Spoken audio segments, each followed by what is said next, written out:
these hoes be drinking this shit straight? Okay, cool. Shit is gross, man. All right, number one, guys, on the list. Man. She asked for money, directly or indirectly. Now, guys, you know I love dating, right? Love going on dates, and sometimes I'm with the hoes, I get it. But I'll tell you this, being here in Miami, traveling around the world, girls on some level want something from you, directly or indirectly. Either it's your lifestyle, your money, your access to lifestyle itself, or they may want your actual time and attention. Either way, they want something from you, right?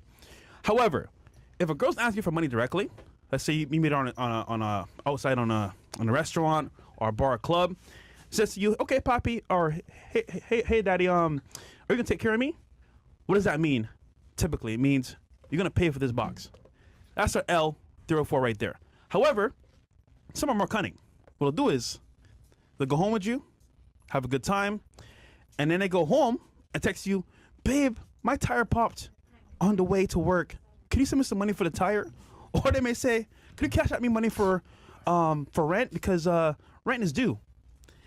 These girls, guys, are what you call cunning 304s because they ask after you smash. So the regular guy's gonna be like, "You know what? Damn, I smashed. I'll give her some money." Here's the problem though. The moment you do go down that path and give her money after you smash, you know what you become? A customer. So that right there, my friends, is you giving money to a prostitute, 304. If that ever comes up in any type of interaction with a girl, either before or after, drop it right there and then.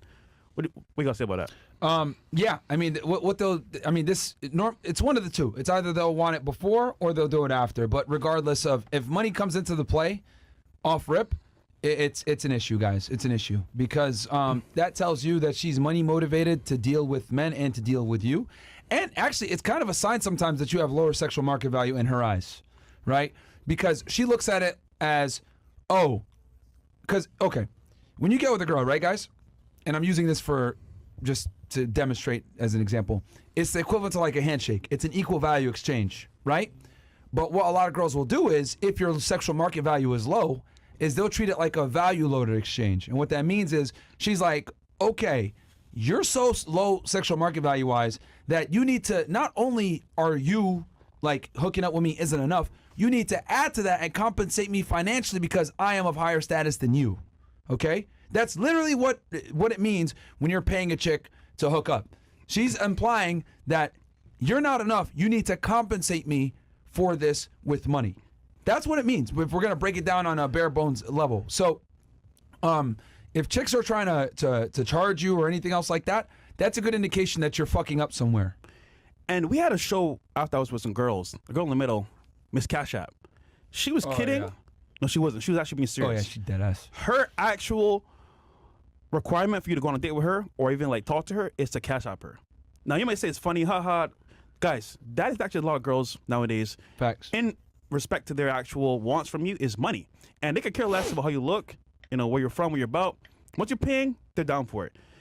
So culture, guys, have shifted a lot, and it slips into, like, for example, OnlyFans or even strippers. So by default, guys, if you have some money up front, indirectly or directly, if you notice, when we said the parameters of the guy, she didn't care. She just said, we were like, "Oh yeah, would you go with this guy?" She didn't give a fuck. She was like, "Oh, he gonna pay me? Yeah, okay." Then she's down. So that tells you right then and there, it doesn't really matter because you're paying to make up for your lack of sexual market value in her eyes. Now, don't get it twisted though. There are guys that don't pay. Yeah. But she doesn't view it through that lens. The majority have to pay, and it actually makes sense in a weird roundabout way. It makes sense. What have I told you guys since 2020? Most women simply don't like most men. Facts. So since most women don't like most men, they need something to incentivize themselves to deal with the most men. Mm-hmm. And what that is, most of the time, is money. That's what it is. So, but when you go down that route, just like you mentioned, you go into the customer frame. When you go into customer frame, she can't respect you. And this is why we tell you guys all the time, don't pay for a box. Hell, we've had many debates, including with two idiots in Canada, over this very topic. And it's because when you pay for a box, she can't simultaneously respect you at the same time. Now, look, if you want to go ahead and pay for a box, like, oh, it just makes life easier, it's simpler, I don't got to waste time, blah, blah, blah, fine. But don't be delusional to think she likes you and actually wants to hang out with you or whatever it may be like that, because you acquired her in a way that wasn't conducive to her respecting you. And the moment that the money stops, she's over with it. By the way, Yeah. we mentioned a while ago on different episodes, stripper game. Yep. This is when you go to strip club, you don't get the girl money up front. You talk to her kind of like chill vibes, whatever. You might buy her a shot or a drink or whatever. And at that point, you're just talking to her, being cool. Listen, what time you get off work? What you doing tomorrow? Let's hang out. So you're talking to her on a regular level, not as a customer. You're not giving her money up front. She's like, you know what? This guy's cool. I like his vibe. I'll go out with him. Matter of fact, it's so mystery. We're really going back right now. Yep. Right. So mystery used to call these women hired guns, and a hired gun is. Yeah, that's dated vocabulary right there. Yeah, a hired gun, right? Yeah, if y'all read the book Mystery Method, right? So hired guns, right? Oh my God. So women that are basically, they earn an income based on their beauty to some degree. So whether it's a bartender, a stripper, a dancer, some kind of an escort, whatever it is. Like women that basically get paid off of the way that they look, that are used to earning an income off of their beauty. These are women that are considered hired guns. And these are the women, actually, ironically enough, that you must avoid paying. Because if you pay them, since they deal with thousands of men a year from a customer frame angle, if you pay them, you're going to go into there as well. So the only way that you're going to distinguish yourself, right, from those other guys is to actually not pay. Now, I know for some of you guys that's hard because you're like, well, Myron, that's counterproductive. You're telling me that not to pay when that's what she normally does? Yes, don't do it, especially with girls that are hired guns, because she's going to put you in that customer frame box. Because remember, this is how she makes money. So if this is how she makes money, it creates a living.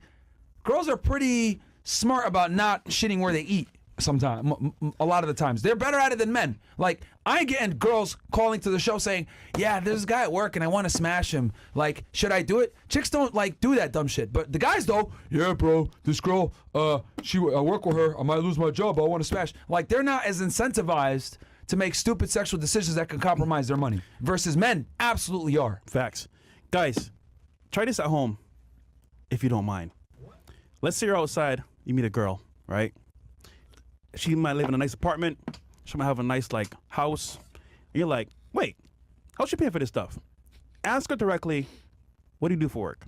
Now, it sounds very simple, very nonchalant, but she'll tell you one of three things. She'll say, oh, I do real estate. Yeah, right. That's funny. Well, I work as a bartender and I get tips. Okay, possibly. And then three, she'll say, well, she might admit it. She might just say, hey, listen, I have customers, I have clients.